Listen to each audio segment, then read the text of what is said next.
আরে না না, ওসব ভাববেও না, আমরা একসাথে আছি। দেখো, খুরের ছাপ, এটা হরিণের। ওটাই হরিণটা। ও আমাদের বিশ্বাস করছে। আমাদের আশ্রয়ের কাছে নিয়ে আস। মনে রেখো, প্রকৃতির পক্ষে দাঁড়ানোই মানুষের সবচেয়ে বড় পরিচয়। আমরা থাকব প্রকৃতির পাশে। আমরা থাকবো প্রকৃতির পাশে। শুনেছ, জঙ্গলটাকে এখন সংরক্ষিত বন ঘোষণা করা হয়েছে। জনগণের দাবির ভিত্তিতে এই বন এখন সংরক্ষিত এলাকা। এখানকার প্রতিটি প্রাণী এখন নিরাপদ। দেখো, ওরা কত নিশ্চিন্ত।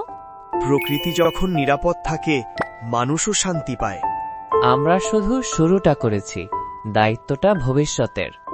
এই গল্প শুধু একটি হরিণের নয়, ভালোবাসার গল্প। আর দায়িত্বের গল্প। প্রকৃতি বাঁচাও, ভবিষ্যৎ বাঁচাও। বাঁচাও।